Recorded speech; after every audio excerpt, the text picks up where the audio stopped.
Bismillahir Rahmanir Rahim. We begin with Allah's blessed name. We praise Him and we glorify Him as He ought to be praised and glorified. And we pray for peace and for blessings on all His noble messengers, and in particular on the last of them all, the blessed Prophet Muhammad sallallahu ta'ala alayhi wasallam, as we greet you from the city of Lahore in Pakistan on this, the 13th day of the month of Shawwal in the year 1442, with Assalamu alaikum wa rahmatullahi wa barakatuh. We return today to the major signs of the last day. And amongst them, of course, the most important of all, Allah says in the Quran, بَعْدَ أَعُوذُ بِاللَّهِ مِنَ الشَّيْطَانِ الرَّجِيمِ وَإِنَّهُ لَعَلَمٌ لِلسَّاعَةِ, that Nabi Isa alayhi salam is the sign of all signs of the last hour, meaning His return. And amongst the signs of the last day, of course, the false Messiah, Dajjal, the false Messiah, and Gog and Magog. But in addition to all of them, there's also one more that the Quran speaks of as Dabbatul Ard, the creature of the earth. And so today, as we return to the major signs of the last day, we devote attention one more time to Dabbatul Ard. It's a little difficult subject, and so some people are confused.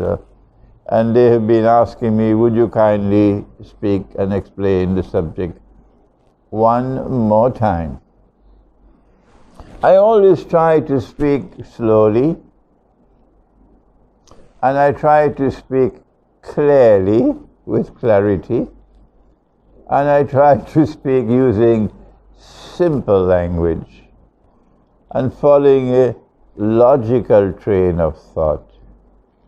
And if I do this and you're still confused, then that's not my problem, that's your problem. Okay? And when we want to turn to this subject, we go to Nabi Sulaiman alayhi salam, because Dabbatul Ard is connected with Nabi Sulaiman alayhi salam. And he is a king, and he is a prophet, and he is ruling the world from Jerusalem, the holy state of Israel, but we refer to it as the Khilafah state.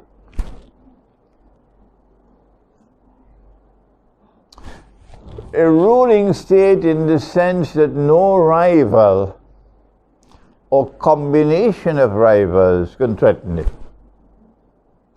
That's a ruling state. And one day Allah subhanahu wa ta'ala gave him what I recognize to be a vision. But you must check it out in the Quran in Surah As-Sad.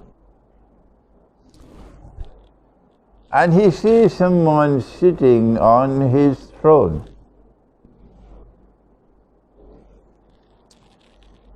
And from the time he sees this vision on his throne, ثُمَّ أَنَبْ, it terrifies him to such an extent, he immediately turns to Allah in a state of repentance. Did he commit any sin? No, no, no, no. It is what he saw, it is what Allah gave him in a vision that caused him to recoil with this fright in his heart. What did he see? Let us turn to the Quran. بَعْدَ أَعُوذُ بِاللَّهِ مِنَ الشَّيْطَانِ الرَّجِيمِ وَلَقَدْ فَتَنَّا سُلَيْمَانَ.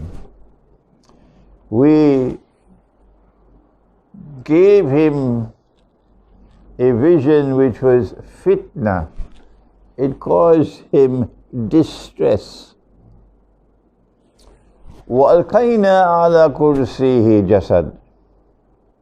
And we cause a jasad to be placed sitting on his throne. Now, sometimes Allah gives us a vision. We take 5,000 years to understand it. But Sulaiman alayhi salam has wisdom. His wisdom is such, in a twinkling of an eye he understands the vision. And here is his response to the vision. And in the response, you can read and understand what is his understanding of the vision. Qala Rabbik firli. His response was first of all to seek forgiveness from Allah. Not for any specific sin, not at all. Rather, that when he wants to ask for something, he first begins by making istighfar. When you want to ask for something, first say, I seek forgiveness for my sins, and then ask for what you want to ask. You know what they ask for. They want a Mercedes-Benz and they want a big house in defense housing. You have defense in? Yeah, big house. And when you and I ask, you know what we ask for? We ask for knowledge. That's the difference. So he asks, Rabbik firli, kindly forgive me my sins. وَهَبْ لِي مُلْكًا لَا يَنْبَغِي لِأَحَدٍ مِّن بَعْدِي. What does it mean? And grant that none can inherit my kingdom after me. And grant that there can never be another kingdom like mine. So in this, you have to think to find out what is his understanding of the vision. It's not there in black and white. You have to think. That's the one thing Pakistan has not been doing for a long time. Yes. And the Indians and Pakistanis and Bangladeshis, and indeed more than that, according to Iqbal, is the whole ummah has stopped thinking. Who said that? If I say that, oh my God, you'll be very angry with me, but when Iqbal says it, you know, who is Iqbal? Yeah, this ummah stopped thinking 300 years ago. I thought it was 5, but somebody corrected me, said, no, 3. He said 300 years. And now they don't want you to think. You send your son to the Darul Uloom, he goes in the factory, he comes out the factory. You're not allowed to think. And when you do think, they warn the whole world, listen, he's only thinking, this is only his opinion. Be careful of that man. He's thinking, very dangerous thing to do, to think. Ah yes, what a pathetic state of affairs. You have to think because Allah says, I send this Quran to people who think. Not once, He said it several times.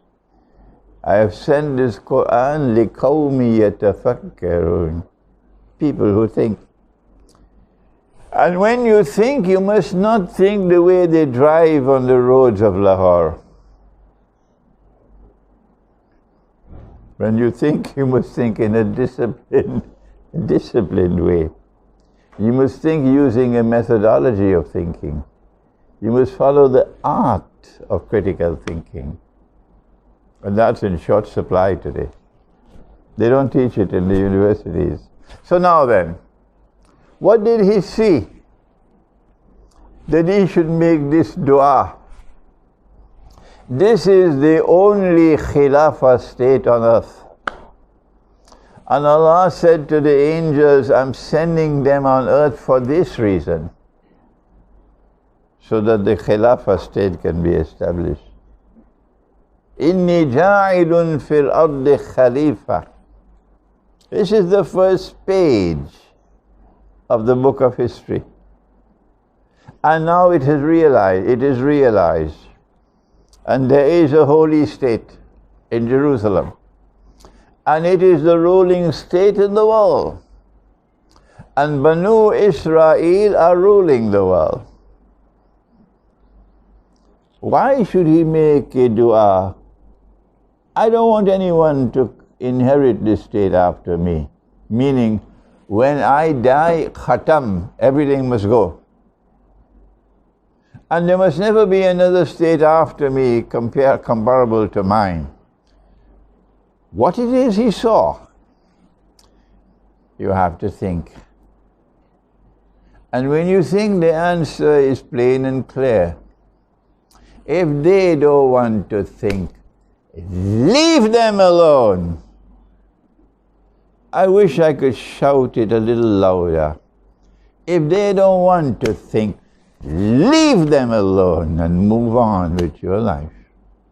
They are equivalent in history to rubbish.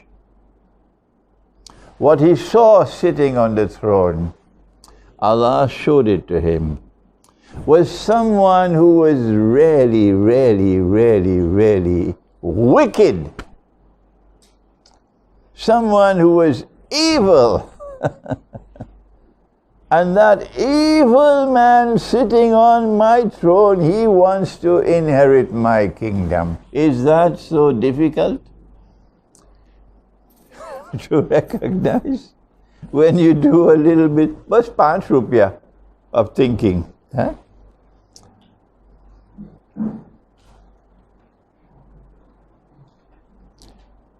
He saw someone monstrously evil sitting on his throne. Allah showed it to him.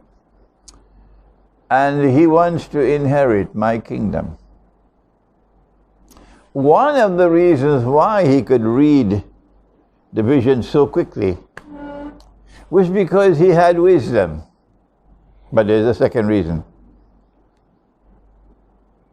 The second reason is that Allah has already taught every prophet. Every prophet of Allah has already been taught about that fella. So he knows him. So who could he be who is so monstrously evil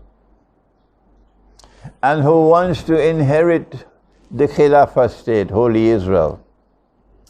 He wants to rule the world from Jerusalem. And this represents such a threat that Nabi Sulaiman alayhi salam said, I prefer that my kingdom should perish rather than that he should rule the world from my holy state. There's only one answer to that, only one. Allah taught every prophet of Allah about Dajjal.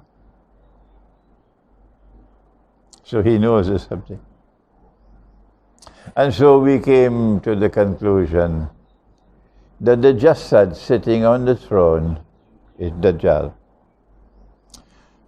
We don't have the time today to dwell on the word Jasad, what it means and so on. But I wrote this book, the Quran,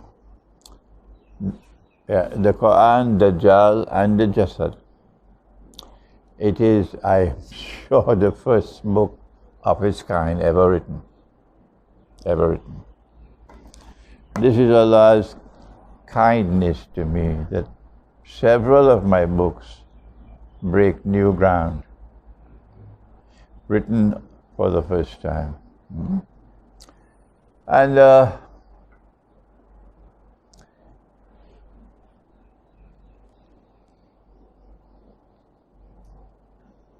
if Dajjal is sitting on the throne and he wants to inherit the kingdom, It is the false Messiah who wants to get the world to accept that he is the true Messiah. He's known as Al-Masih ad-Dajjal. So he can take the Jews for a ride and get them to believe that he is the Messiah, when indeed the Messiah is the son of Mary. And in the process of seeking to deceive them, he must, number one, he must liberate the Holy Land for the Jews. But Allah had expelled them from the Holy Land and banned their return.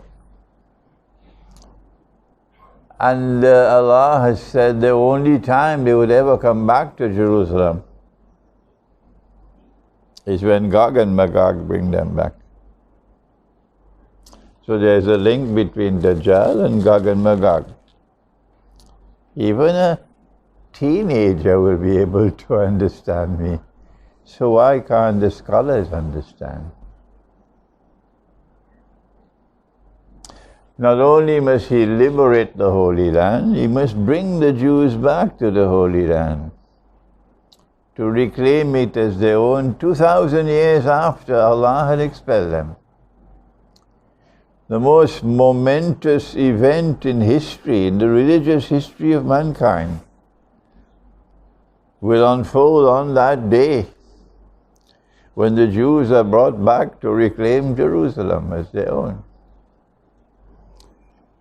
It had not as yet happened when Iqbal was alive, but it's happened now. We are alive. And if you don't seek an explanation for that event in the Quran, and you are content to simply eat your biryani and go home and sleep, and of course I like biryani, then and you can be considered a scholar? Is that scholarship? And then he has to restore a state of Israel in the Holy Land and make them believe that this is holy Israel. And then he has to cause this Israel to rule the world. But he is a shadow in three parts. Suratul Mursalat, a shadow in three parts. Suratul Mursalat of the Quran. So the first part of the shadow, he gave us a ruling state. And in the second part of the shadow, he gave us another ruling state. But they don't teach this in political science. And in the third part of the shadow, he gives us the last ruling state. The first was Britain, Pax Britannica. The second was United States, Pax Americana. And now the third would be Israel, Pax Judaica. And so this man sitting on the throne is Dajjal. He wants to rule the world. As soon as Nabi Sulaiman alayhi salam made this dua, Allah accepted it. And when he died, the kingdom collapsed. Finished. Khatam ho gaya.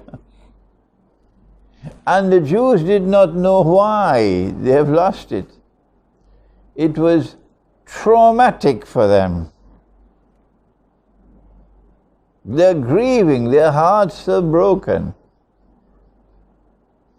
And it was in that state that Allah gave them the good news that He's going to send someone who will be their prophet, and who will be known as the Messiah, Nabi Isa alayhi salam, who will be their prophet, not ours. He's coming to them, not to us. Muhammad alayhi salatu wasalam is sent to all mankind, but he is sent to them, not to us. And when he comes back to them and not to... This is elementary thinking.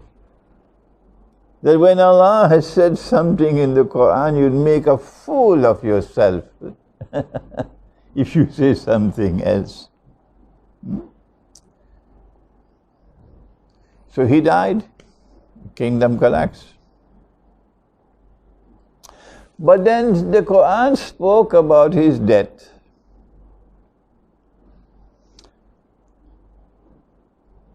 It is, I think, in Surah An-Naml. We have any Hafiz?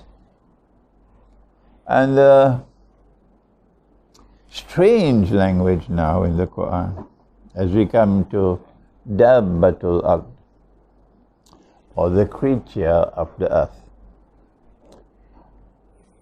The Quran spoke in language which seems to have been misunderstood. And when you look in the books of tafsir, the commentaries of the Quran, the classical ones up to the most modern, they say that when Sulaiman alayhi salam died, no one knew he was dead. He died while sitting on his throne, holding on to his staff. And no one knew he was dead. And he remained like this for a long time. Until some termites, they came and they started to bite at the bottom of the staff.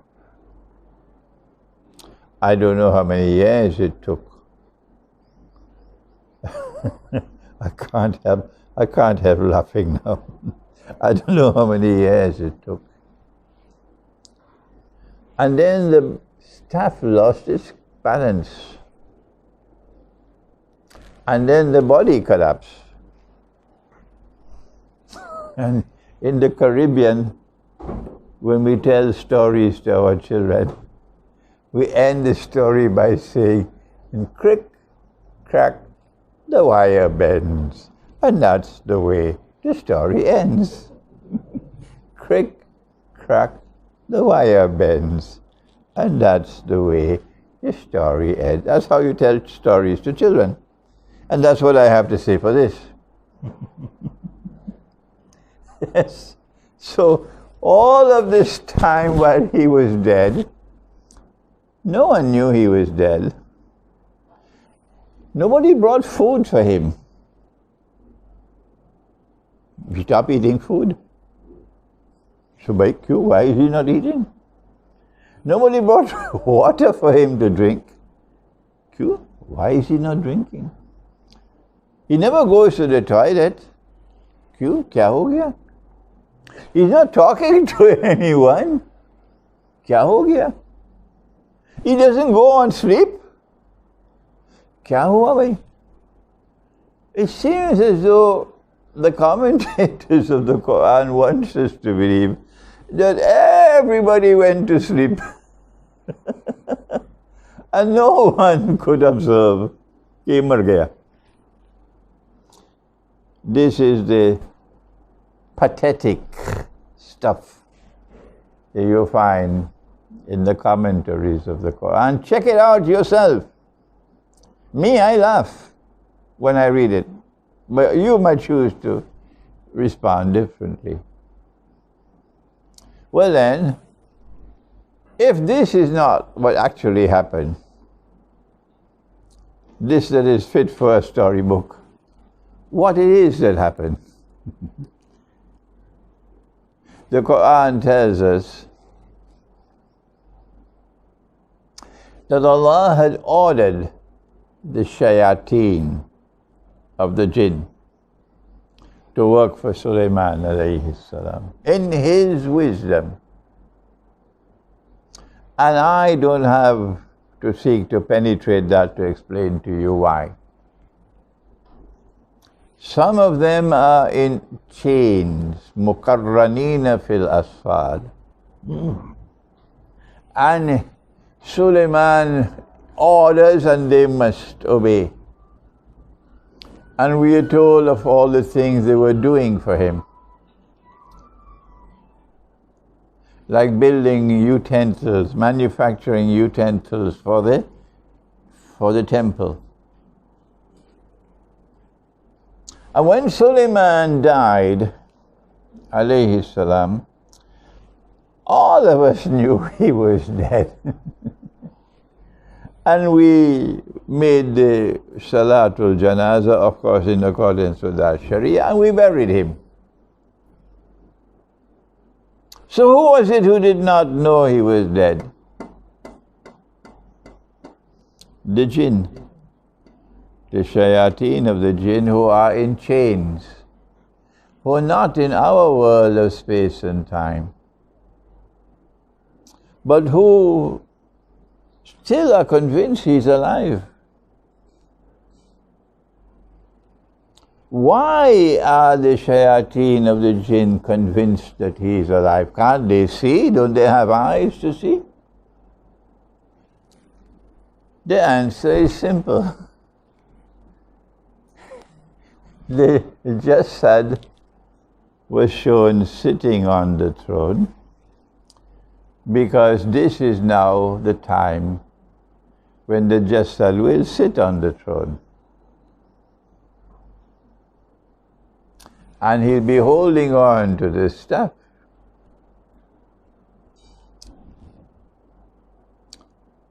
And so long as the min sa'a, the staff is a sa'a with sword. Min sa'a was seen. So min sa'a and sword cannot be the same. This asa. Asa is the staff. Min sa'a is something connected with the staff. Only when the min sa'a of the staff is consumed by Dabbatul Ard, only then will the jinn realize we've been taken for a ride, we've been deceived. Meaning, this is not Suleiman. We have no obligation to obey him. And so what happened was that when he died and we buried him, the jinn did not know that he was dead because Dajjal was sitting on the throne, holding on to the staff. And because of a certain property of the staff that the Quran describes as the min sa'a of the staff, Dajjal was able, listen carefully, to intervene in time in such a way that he could bring time forward and backward and present Suleiman alive and walking and talking and eating and deceive the jinn.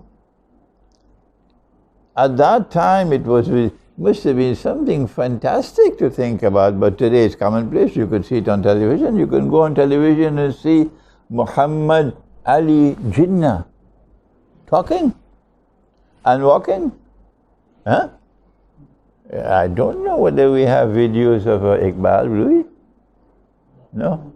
But Jinnah, you have. So, images of someone who is dead showing the person alive is commonplace today. Commonplace. Because we have the technology. But the jinn didn't know about that. And so up to this day, as I speak, they are still following the orders of Dajjal. Dajjal is still sitting on the throne. But of course, the shadow is, we are only seeing the shadow. The real person will emerge only after the 3 stages of the shadow. Intaliku ila zillin zi salasi shu'ab. Proceed to a shadow which will appear in 3 parts. Which surah? Suratul Mursalat. Only when the 3 stages of the shadow have ended will Dajjal appear in person. And when you appear in person, you appear as a human being. As a young man, powerfully built, a Jew, Orthodox Jew, with the curls at the side. And then he will stand up in Jerusalem and declare, I am the Messiah. You all know this already. The only one who doesn't know this is the Maulanas, the Muftis and the Shuyukh. They're under that room, so leave them alone. You all know this already. And so, he's still at work up to now. That's how they can bring cryptocurrencies. Yes. And that's how they can bring one currency for all of mankind. That computer has not as yet been built. No. Which can manage one currency for all of mankind. They have not built that computer as yet. So where is the computer? It's the jinn. It's called blockchain technology. Where is Colonel Ashfaq? He's not here. It was he who reminded me. He said, this is the method of the Prophet ﷺ. I teach you, and you teach them, and they teach them, and they teach them. The Prophet ﷺ does not have to address 150,000 people every weekend. Blockchain technology. They have this facility of manufacturing very cute expressions. So he's at work. And those who are following him, the Judeo-Christian Zionist Alliance, are being assisted by them, the jinn. 2 people, evil, one human beings and the other jinn, in alliance with each other. And these 2 people in this alliance are so dangerous. They are kuffar, they reject, they don't believe in a life hereafter. No. They are so dangerous that there is a surah of the Quran in which Allah refers to them 31 times in one single ayah. There's nothing else like this in the Quran, nowhere. Nowhere in the Quran can you find one ayah repeated 31 times in one surah. It is extraordinary. It is as though Allah is knocking on your head 31 times. وَبِأَيِّ آلَاءِ رَبِّكُمَا تُكَذِّبَانِ. He's talking about 2 people. Who are the 2? Ya ma'ashar al-jinni wal-ins. A jamaat of human beings who are monstrously evil, and a jamaat of jinn who are shayateen, who are monstrously evil, and the 2 are in alliance with each other. And this is what is explaining the ascendancy of modern Western civilization and the state of Israel. But at the time of Iqbal, I don't think anyone would have been able to understand this. We have to excuse them. We live in a different age today from them. So then, the minsa of the staff, nasiya means time, nasi. إنما النسيء زيادة للكفر, says Allah in Surah At-Tawbah. But when you tamper with the system of time, when you corrupt the system of time, that is the road to ever increasing kufr. إنما النسيء زيادة للكفر. Excuse me. When you tamper with the system of time that Allah has created, when you corrupt the system of time that Allah has created, when you accept, bandar jaise, that a month can have 28 days, and a month can have 29 and 30, and can have 31 days. When your Nabi and my Nabi, he said, a month can have 29 days or 30 days.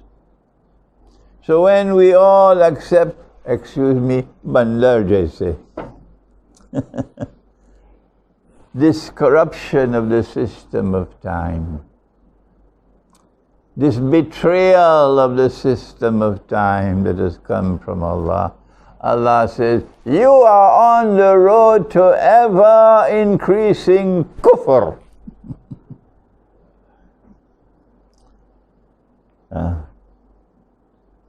That is minsa, a property of the stuff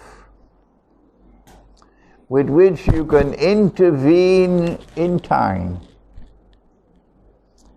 and you can corrupt time.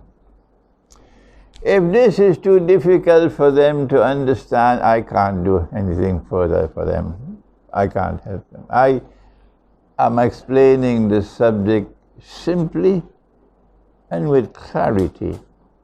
If you are still confused, that's your problem, not mine.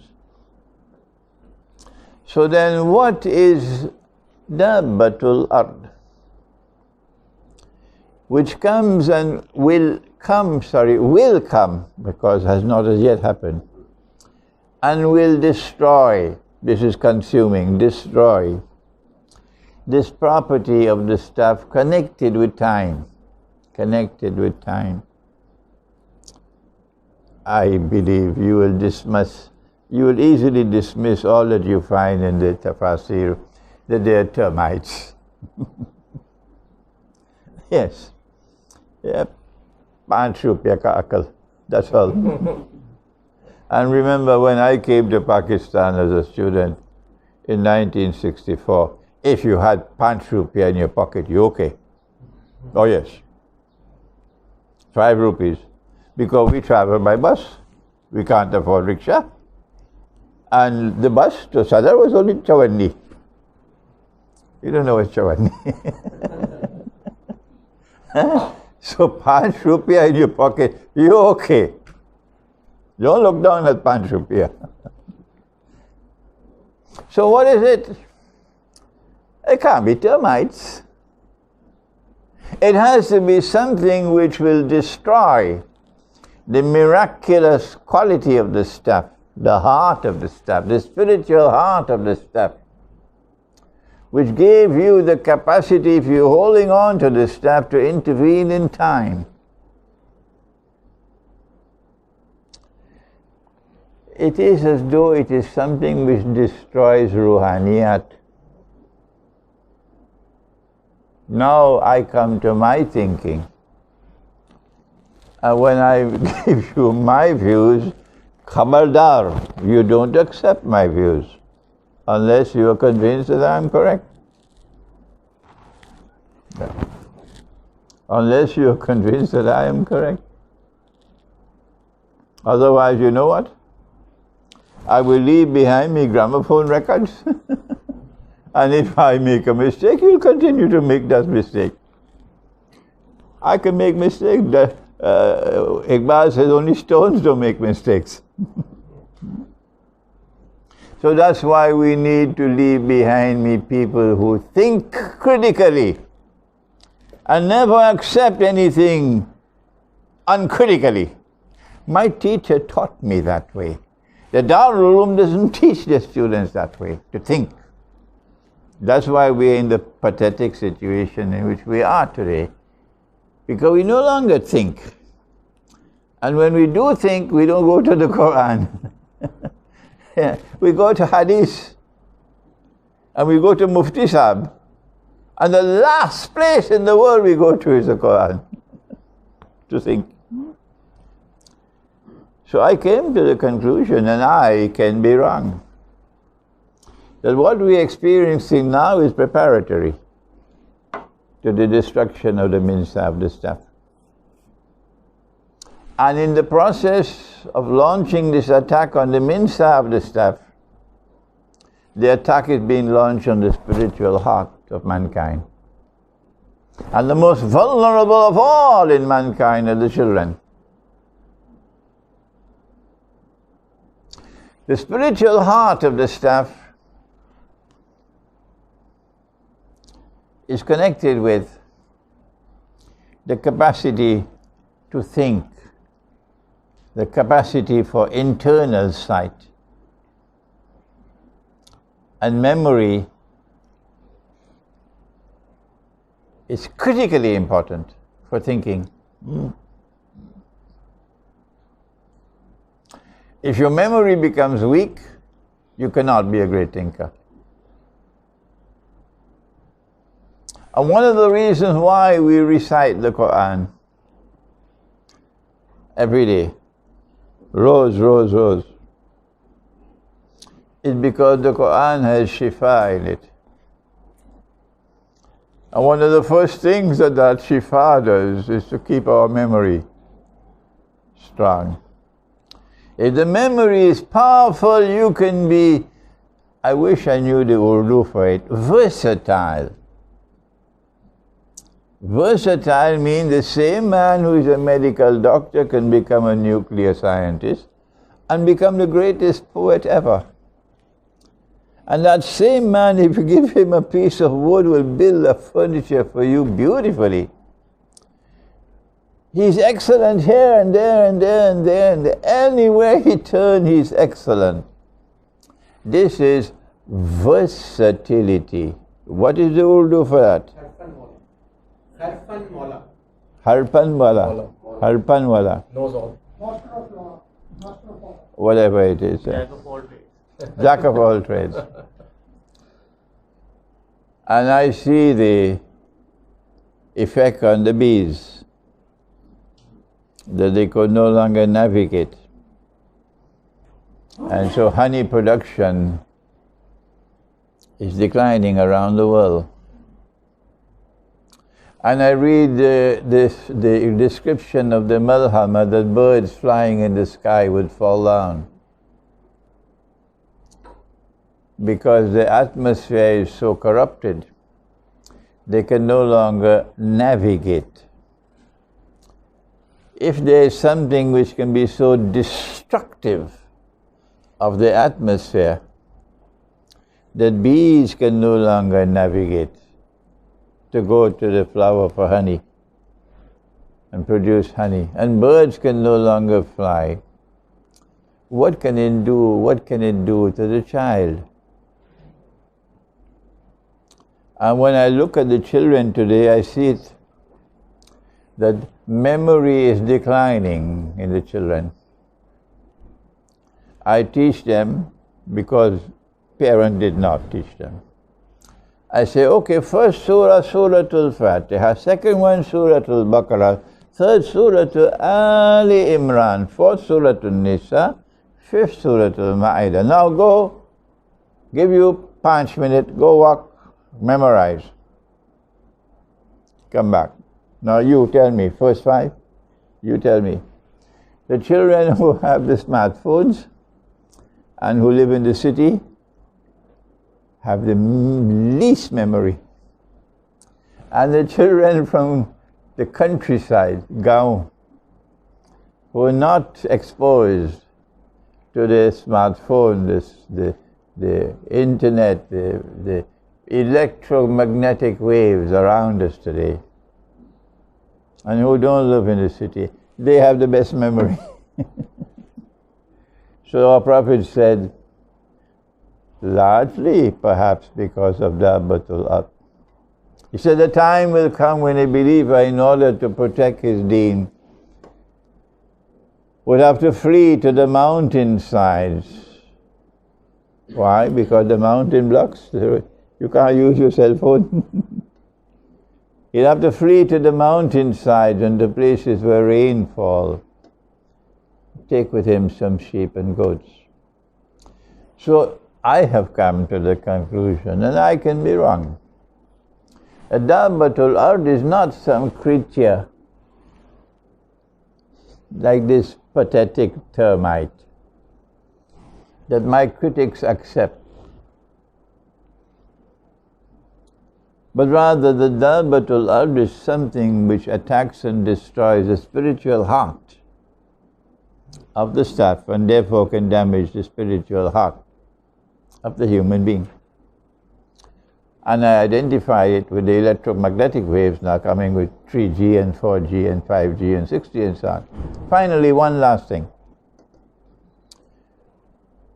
There is a second reference to Dabbatul Ard in the Quran. Only 2. This is the first one with the staff, consuming it. The second one is that Dabbatul Ard is a sign of the last day, and that they would either speak to mankind or damage mankind. The Arabic text can be read 2 ways. If it's being spoken, of course, we know exactly what it is. But when it's not spoken and it's written, then they put in these diacritical marks, Fatha and Kesra and Dhamma. And you can change it around because this didn't come from Allah. This is human beings. So they wrote it, the Dabbatul Ard tukallimuhum, would speak to mankind. And I said, I want to take that with a pinch of salt, because I still have a mind with which to think. Speaking to mankind? The other one is taklimuhum, would injure you and damage you. I said, that makes more sense to me. So I have departed from this. The overwhelming majority of the scholars of Islam and the Muslims accept that one. So they will have to solve their problem. I can't solve it for them. But because I accept that the Quran is saying that the Dabbatul Ard will damage you, this one makes a lot of sense. And the damage is already taking place. Similar with the one that I began, that the sign of all signs of the last day, وَإِنَّهُ لَعَلَمٌ لِلسَّاعَةِ. But they say no. وَإِنَّهُ لَعِلْمٌ لِلسَّاعَةِ. He is the knowledge of the hour. I say, you got trouble. When you say that Jesus alayhi salam is the knowledge of the hour, and Allah says, no, the knowledge of the hour is only with me. He doesn't have the knowledge of the hour. Muhammad alayhi salam does not have the knowledge of the hour. Only Allah has the knowledge of the hour. Even in the gospel, up to this day, their gospel says only the Father knows the hour. The Son does not know the hour. So this one is transparently false. That every single copy of the Quran you pick up today, they have put in, and he is the knowledge of the hour, when it should be, he is a sign of all signs of the hour. I've given you two instances where it's not the Quran which has been changed. Don't you make that mistake of saying that Imran has said someone changed the Quran, because you should be thrown into a garbage bin for speaking such a falsehood about me. It's not the Quran which has changed. It is the diacritical marks, the Fathah and the Kesra and the Dhamma, which were not there in the time of the Prophet ﷺ. There was no Fathah and Kesra and Dhamma. It is when non-Arabs entered in the Ummah to help us to read the Quran, they put in the Fathah and Kesra. So who put it in? The human beings put it in. And human beings can do good things and can also do bad things. Yeah, but guess what my critics say? Imran says that they changed the Quran. This is what these pathetic critics say. They claim, I say the Quran has been changed. They have nothing else to respond, so they use this garbage. I have finished my topic. I've offered you my view on Dabbatul Ard. And again, unfortunately, I'm a solitary voice. No one else has given this view. So again, I ask you to kindly study. Don't accept what I've said until you study the subject. And only when you are convinced that I'm correct, only then should you accept my view. Inshallah, we stop now, and we have a question and answer session. And then after that, we'll have the signing of the books, inshallah, autograph. Bismillah. All right, Sheikh, first question coming from the sister side. The question is, what is From the whom? difference? From The sister side. from the sisters, okay? Yeah, coming from the sister side. What is difference between the word ad-dukhan and an-nas? And both mean smoke, but why Allah has used two words for the same thing? If it be something related to the nuclear explosion? What are the two words? Ad-dukhan and an-nas. Dukhan is smoke and An-nas. nuhas. Yeah, nuhas. No, I don't know the answer to that question. I wish I knew. Dukhan is also smoke and nuhas is also smoke, yeah. It probably is a nuclear scientist. Might be able. What's his name in Islamabad? Sultan Bashir Mahmud. Go ask that question to him. Yeah, I think he'll be able to answer you. The distinction between Dukhan and Nuhas. Yeah, go ahead. Next question is Dajjal from a specific race? Is Dajjal from a specific race? And do his characters resemble any specific person? How can we identify Dajjal? Will someone please repeat for me what the question is? I couldn't hear him. He says, is the Dajjal from a specific race, or what is his background? Okay, is Dajjal from a specific race? The Prophet ﷺ said he would be a Jew. He would be a young man. He'd be powerfully built. He'd have the curls at the side that the Orthodox Jews have. So a human being. But the Quran says, our interpretation, he's a jasad. Our conclusion, because I don't want to spend half an hour, is that he appears as a human being. He's in every way that you look at him, he's a human being. But the ruh that Allah breathes into a human being is different from what he has. وَنَفَخْتُ فِيهِ مِنْ رُوحِي. That ruh that we have gives us freedom. We can either go on this road or we can go on that. Gives us the freedom to think. Gives us the freedom to choose. He doesn't have that freedom.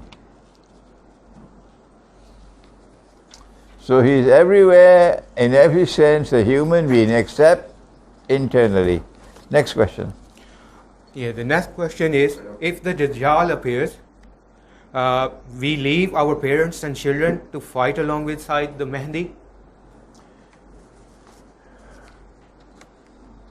When Imam al-Mahdi emerges, and he will not emerge until Allah sends him.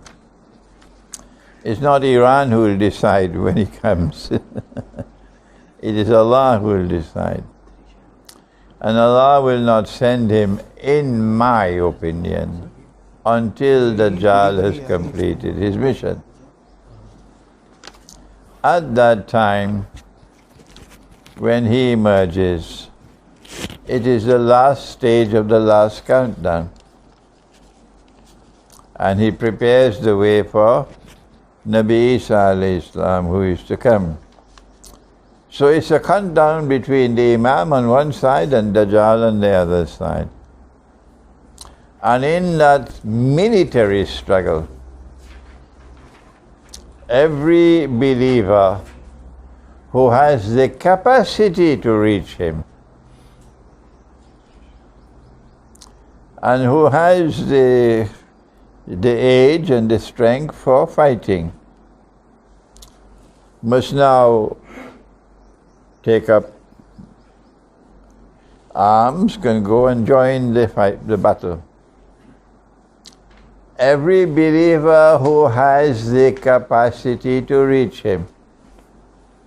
And if you can't understand that, then go to the shop and buy another mind to think with. And who has the age and the strength to be able to join in the fighting battle must go and join that army, which will now liberate the Jaziratul Arab. So Saudi Arabia will return to the way it came from. The leaders of Saudi Arabia. They came from the garbage bin, they go back to the garbage bin. Yes. Next question. Yeah, the question coming from the sister side.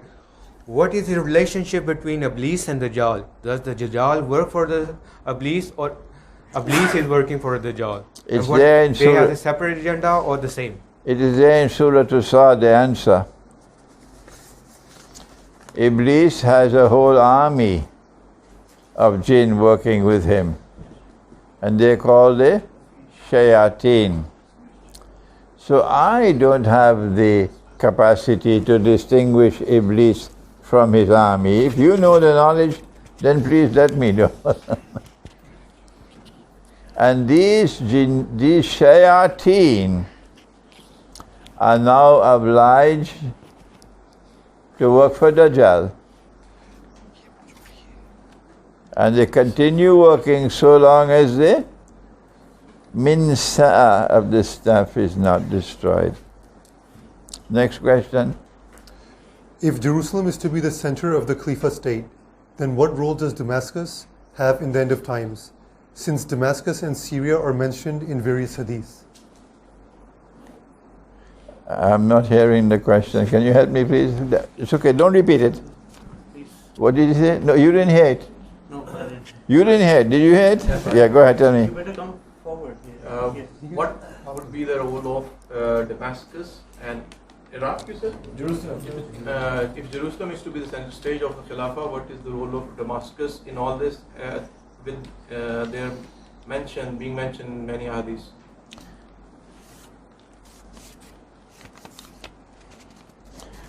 Last night I had a long session,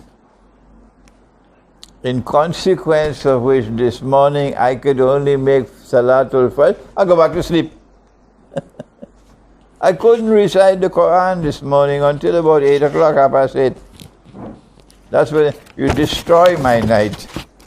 When you give me biryani at 9:30 in the night. And then the guftagu, discussion is guftagu. The guftagu will continue until 11 o'clock. And in that discussion, I won't mention to you the names of the people. This subject came up. They asked me about this hadith and that hadith and that hadith. So then I had to stop them. I said, wait a minute. I have my methodology, you have yours.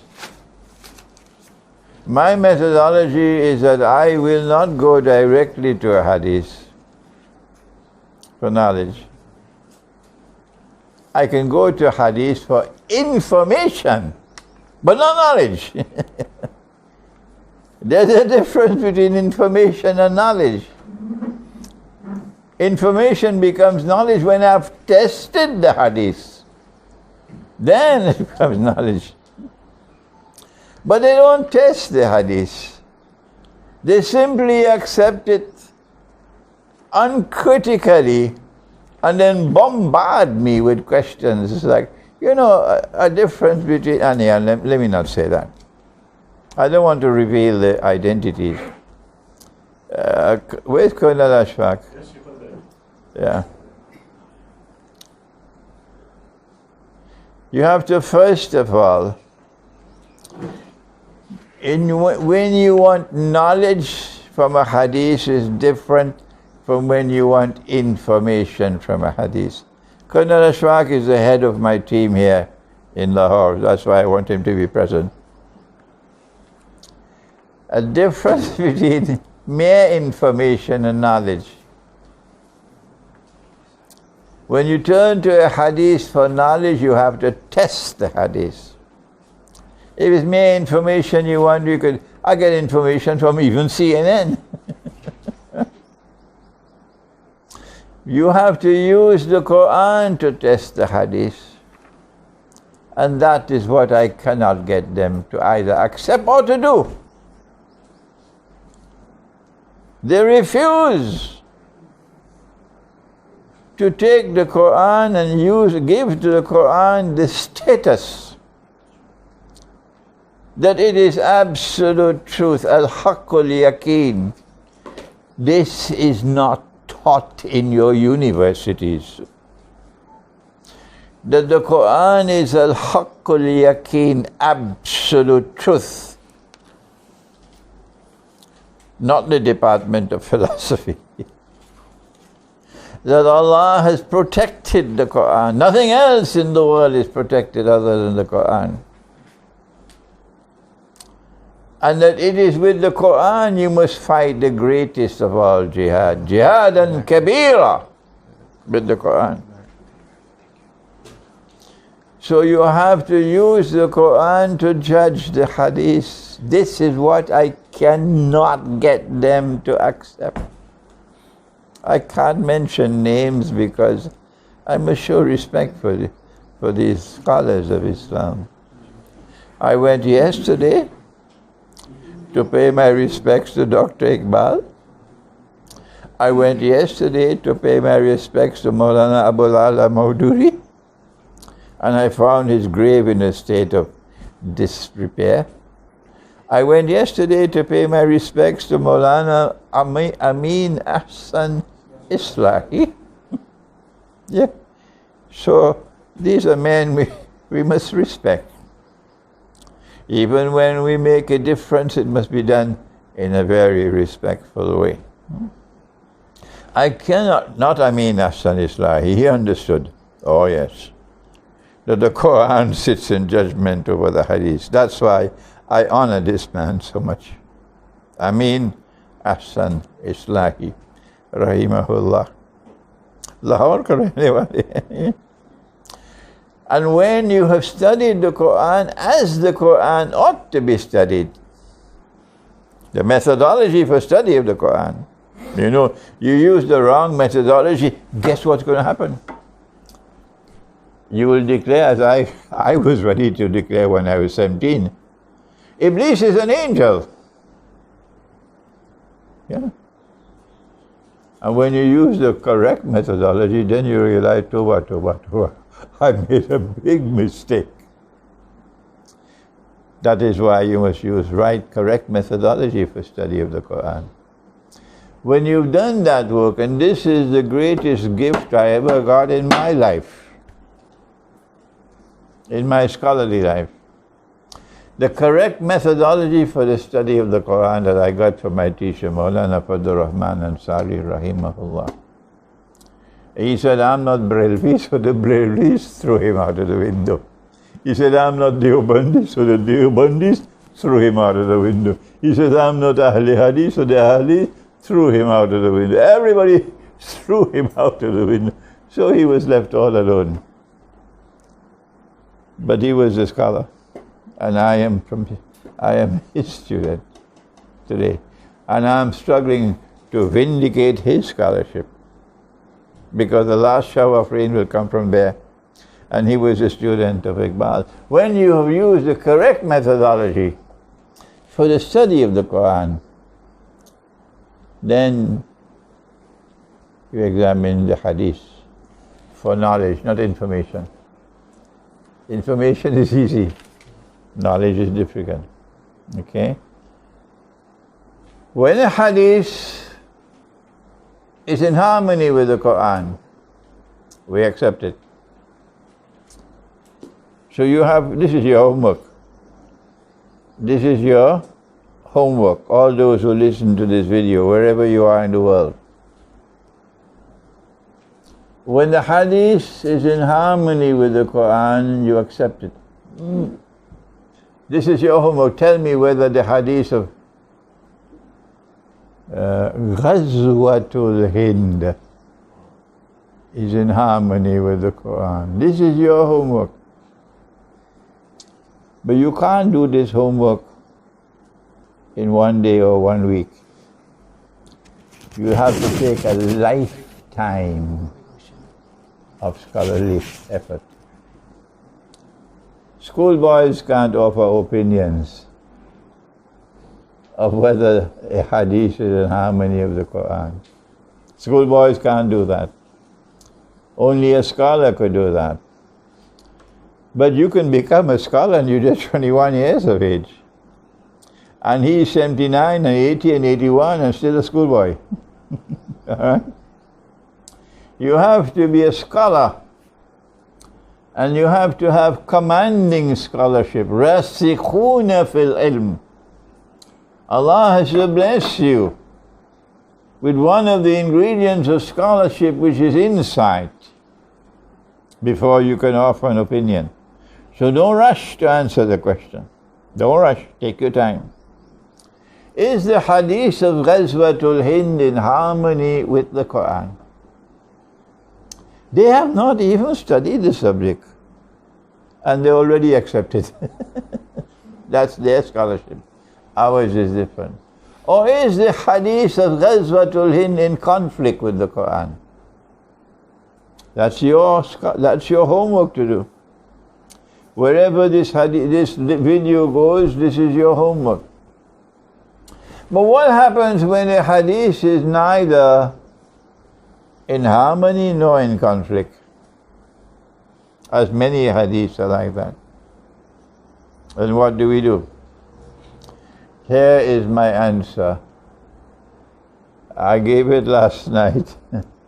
When a hadith is neither in harmony nor in conflict, we will accept it. But we will never use that hadith for knowledge. We can use it for information. It can be valuable as information, but not as knowledge. You cannot divide the Muslims over such a hadith, a boxing match. and you have this sectarian movement of a Deobandi Brelvi boxing match, Shia Sunni boxing match. Leave me out of that. Tamasha is a game, Tamasha? Yes. Tamasha, yeah. What? Leave me out of that Tamasha. I'm learning some Urdu, take care. Leave me out of that Tamasha. Huh? I hope I'm using the correct word. And you do not divide the Muslims. Nor are you going to build a house of knowledge over such a hadith. Nor are you going to construct law on the foundations of such a hadith. So it's there and valuable as information, not as knowledge. So now about Damascus, there is a hadith that Nabi Isa alayhi salam will descend in Damascus. And the Imam will be in Damascus. And I asked myself, why Damascus? He left in Jerusalem, why isn't he coming back in Jerusalem?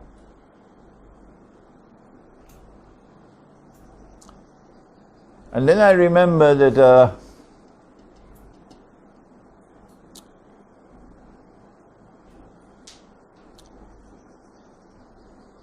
when the Messiah was to come the first time, Allah raised a man and gave him a name not given to anyone else in history. His name was Yahya alayhi salam, John. And when the Messiah came as an adult, this man said, here, that's the Messiah.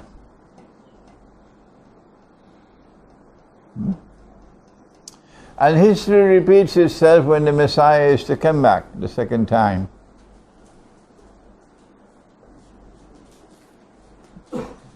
That he comes down from the sky with the hands on the wings of two angels. And then Allah brings forth a man who said, this is the Messiah. And history repeats itself. It's called positive identification by the divine decree. Yeah.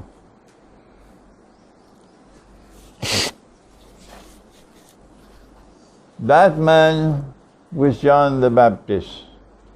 This man is the Imam al-Mahdi.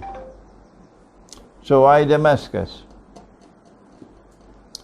And then I remembered that John the Baptist, his head is buried in that masjid. I went as a student myself to Damascus, and I went to the Masjid al-Umawi, where the head of John the Baptist is buried. So as Allah sends back the Messiah, He sends him to the place where John is buried, his head is buried. And that's where the Imam will meet him. So then I said, no, I'm not going to bother with Jerusalem anymore. I'm comfortable with Damascus. But I'm not using this to build a house of knowledge. When I build a house of knowledge, it has to be on foundations that are absolutely strong. Not even with a bulldozer you can shake it. That's my eschatology. So I take this as information, not as knowledge. Next question. This question is coming from Brother Salman. What is the Ark of Covenant? If any relevance to the last day of the sign, had the Jesus alayhi salam has founded an Ark of the Covenant to be put in the third temple. What is the ark of the covenant? I never heard that word. You must open your mouth, you must use your lips, you must project your voice. When I was 21, I used to talk in a way nobody could understand me. I went to Egypt at 21. I spoke in what I thought was English. No Egyptian could understand me. I had to learn to speak all over again. Separate my words, pronounce my words distinctly and clearly. So Allah sent me to Egypt at 21 so I could learn to become a speaker. The Ark of the Covenant is something connected with Musa alayhi salam. And the angels used to take it when they went into battle. But this is not, for me, a subject on which I have studied and I'm able to offer any opinion. Next question. This question is not related with the topic, but the brother is asking, Dr. Israr Ahmed said, we cannot change the system in Pakistan through the electoral process, but through the revolution. What is your recommendation? When the word revolution is used, it is normally associated with the use of force to bring change.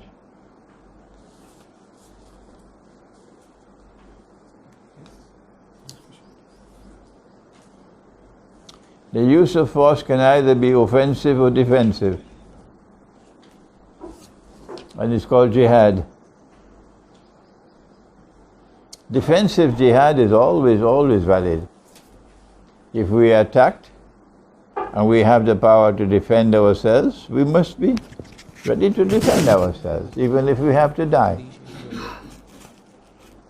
And if we don't have the power, then what do? We do what he did. He made hijrah. He left Makkah. Offensive jihad is a different matter from defensive jihad.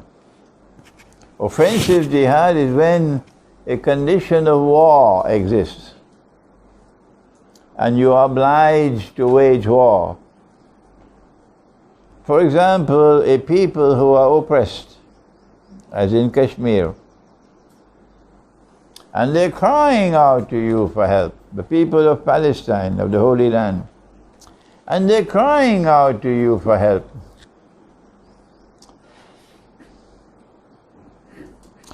وَمَا لَكُمْ, what's wrong with you, says Allah.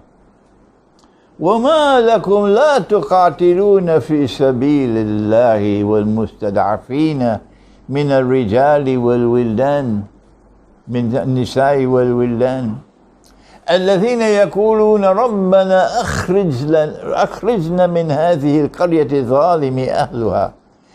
A people who are oppressed and are crying out for help. Send help to us. We, the helpless men, women and children who are oppressed in this wicked land. Send someone to help us. And Allah says, what's wrong with you? Why don't you go and fight? Good? This is jihad, where you take the decision to go out, to liberate the oppressed. But you do not take up arms to liberate the oppressed until they ask you to come to liberate them. And when they ask you to come to liberate them, let me speak slowly so it sinks down. When they ask you to come to liberate them, then you can go. You don't go taking your arms to them without being invited to come. And when you liberate that land, the oppressed will all welcome you. And they will thank Allah that you came and liberated them. And when you've liberated that land will be a land of peace. And the snake would not know which corner to go and hide his head. Do I need to talk any more about Hindu India? Or you have 5 rupiah of knowledge to be able to understand the bitterness and the hatred and the abiding hostility. And Modi is capturing the whole land with ever increasing hatred for you. He's succeeding. Every day that passes by, he's succeeding. Why do the Hindus hate you so much? Did you get an invitation to go and rule over India? Huh? If you get it, would you kindly show me the invitation card? Huh? Is it shocking for you that I should speak like this? Show me the invitation card. If you went to India peacefully, with a heart that was beating spiritually, and you preached Islam to the Hindus and they became Muslims, it would not leave hatred and bitterness and hostility. But when you go to India with a sword, and you conquer India, and you now rule over India, whether you are ruling with justice or injustice is irrelevant to me. Don't bring that nonsense to me. You did not invite you. You came with the sword and you conquered. And if you have a chance, you'll go back again and conquer them. And you'll be proud of what you're doing. May Allah protect this ummah from such misguided people. Amen. Who believe that they came with a sword to conquer the world in the name of Islam. On Judgment Day, they have a surprise coming for them. All right? So the hatred and the enmity and the hostility that is there in India and in the Balkans and in Russia because of the Mughal Empire and the Ottoman Empire. Don't come to me and tell me of all the good things that the Ottoman Empire did. Don't insult my intelligence. Take that garbage elsewhere. I'm sorry I have to raise my voice because you talk and talk and talk and talk and talk. They are a people who will never change. So I'm moving on with them. You go your way. It is when you are invited to come and fight and liberate the oppressed, then you do that. And Kashmir is begging us. Kashmir is begging us. We are being oppressed. Palestine is begging us. We are being oppressed. Okay? No Muslim country intervened in Kashmir, none. No Muslim country intervened in Palestine, none. Only Putin in Russia. Only he intervened recently. Not Erdogan. Not Imran Khan. Putin's foreign minister, Lavrov, met with the US foreign secretary and told him what he told him. And then the US foreign secretary contacted Netanyahu, and then Israel stopped. So it was Putin who intervened. Can we intervene militarily? Can we wage jihad to liberate the Holy Land? Answer: when I arrived in Pakistan in 1964, I found that you had a rope around your neck, but it wasn't tight. And I come back 55 years later, and I find the rope is still around your neck, but now it's very tight. And is this called progress? In 72 years that this country is born and grown, no one has yet attempted to even recognize that this is a rope around your neck. They still say the paper money is halal. And every government still goes and borrows from the IMF and borrows from, including Imran Khan's from the commercial banks on interest. And it was a man named John Perkins. He had to write a book to confirm what we've been teaching you all the time. Yes. That this is a rope around your neck. How can you wage jihad with this rope around your neck? If you want to liberate Jerusalem, first get the rope off your neck. Does that make sense to you? Yes, sir. Huh? Otherwise, your jihad will last for 2 days. And after 2 days, the rupee, instead of being 150, will be 15,000 to 1 US. And your economy has collapsed. Your troops are going to come back home. How do you get the rope from off your neck? I recorded a video maybe last week here in Lahore. Please check it out. Next question. Sheikh, I think that's a very important answer that you've given, and we need to sit and think about this and move accordingly. I think we'll wrap up the question answers on that. And some very good questions we've had, and inshallah we'll try and get back to you. The book signing is the next thing to do. You can talk to Sister Nabila, who will help you in getting those books. Khuda ke liye. Allow me first to do the autographing, and when that is finished, then if you want to take photographs, fine. I got a new suit today, mashallah.